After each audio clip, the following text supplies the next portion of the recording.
మనం ఇంగ్లీష్లో నేర్చుకునే విధానం, మనం ఇంగ్లీష్ నేర్చుకునే విధానం చెప్పండి అంటూ ఉంటారండి. ఇంగ్లీష్ ఒక్కొక్కరు ఒక్కో విధంగా చెప్తున్నారండి యూట్యూబ్లో. ఒకరు గ్రామర్ నేర్చుకొని ఇంగ్లీష్ మాట్లాడమంటారు, ఒకరు గ్రామర్తో పని లేదు వచ్చింది మాట్లాడాలి అంటారు కొందరు. మరి ఏది ఫాలో అవ్వాలండి అంటూ ఉంటారు, అడుగుతూ ఉంటారు. నా సమాధానం ఏంటంటే, గ్రామర్ నేర్చుకొని మాట్లాడాలంటే కొంచెం కష్టపడతామండి. ఎందుకంటే వెన్ ఎప్పుడు వాడాలి, డిడ్ ఎప్పుడు వాడాలి, టు ఎప్పుడు వాడాలి అని రూల్స్ అనేవి ఇంగ్లీష్ గ్రామర్ పుస్తకాలు చాలా చెప్తారండి. అవన్నీ గుర్తుపెట్టుకునే, అవి మాత్రమే ఎప్పుడు చదువుతూ ఉంటే అవన్నీ గుర్తుపెట్టుకునే సందర్భంలో మీరు మాట్లాడాలంటేనే తప్పు మాట్లాడతామేమో అని భయవేస్తుంది. కాబట్టి రూల్స్ అన్నీ పక్కకు పెట్టేసి మొదట గ్రామర్ పుస్తకాలు పక్కకు పెట్టి నచ్చిన పుస్తకం రాకపోయినా చదవడానికి ప్రయత్నించాలి. అందులోని పదాలు మన భాషలో ఏమంటారో తెలుసుకోవాలి. దానికోసం మరి మళ్ళీ డిక్షనరీ పుస్తకాలు కొనాలా, గూగుల్లో చూడాలా అనుకుంటున్నారా? డిక్షనరీలో చూద్దామంటే అందులో వెతికే సమయం ఓపిక లేదు మాకు అంటారేమో. ఫోన్లో చూద్దామంటే కొన్ని పదాలకు గూగుల్లో అదే సమాధానం ఇస్తుంది గూగుల్ తల్లి, మరి ఎలా అంటారేమో.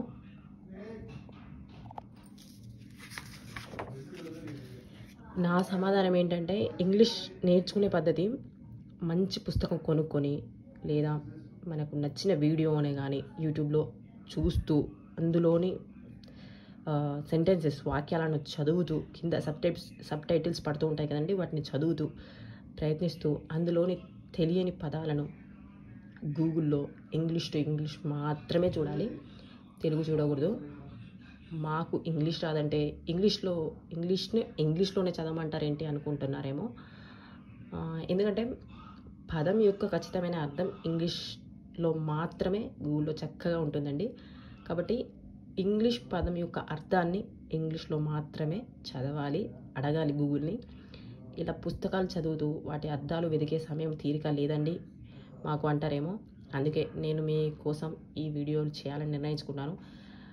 పుస్తకాలు చదువుతూ మనకు నచ్చిన వీడియోలు చూస్తూ వాటిలో మనకు తెలియని అర్థాలను, పదాలు తెలుగులో చక్కగా తెలపడానికి మీకు నేను ప్రయత్నిస్తానండి.